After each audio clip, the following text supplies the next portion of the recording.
Thank you so much for taking the time. So maybe could you please introduce yourself and which country are you from? I'm Heta Pukki. I'm from Finland, and here representing the European Council of Autistic People, which is an NGO based in Czechia. Okay, thank you. And what do you think, which services do autistic people need the most? Well, the autism spectrum is pretty broad in terms of service needs, so I can't say what is needed the most. There are people who need support for independent living, who need supported living arrangements. There are other people who need a little bit of personal assistance in their lives, who have paid employment, careers, children, so on. So they need those things just as badly as someone with a more extensive support needs. We all need assessment. We need recognition of our disabilities. Yeah, I think if you could maybe also share a little bit how the independent living situation is in Finland. If you have any opinion or anything to add on this topic? Or services that they, in your opinion, should improve? Well, there are shortages, as the survey that was just introduced tells us. No, Finland is not at the top of that list. And I think there's shortages, and it's the same everywhere. There's too many people in institutions still.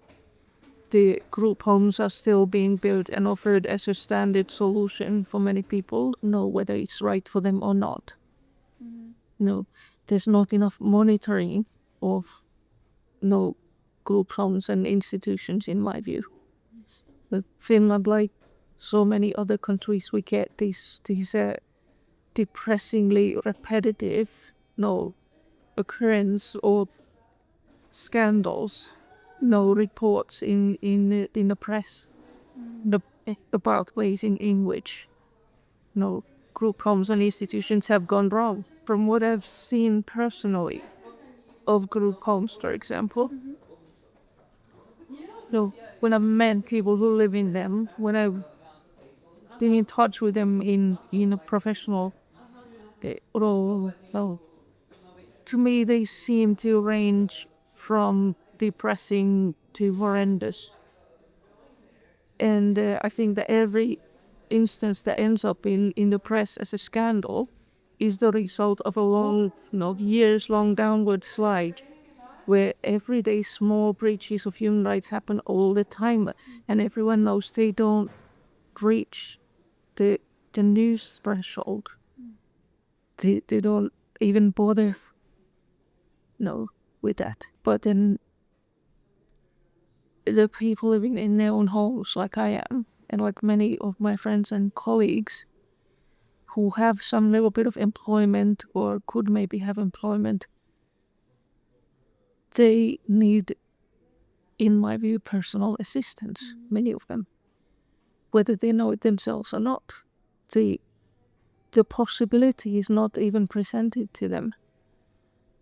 Yeah. They don't think of it, others don't think of it as something that autistic people need. Other things are offered. And I think that personal assistance would be great for so many of us. When you learn to use it, it actually answers many questions of disabled autistic people quite well.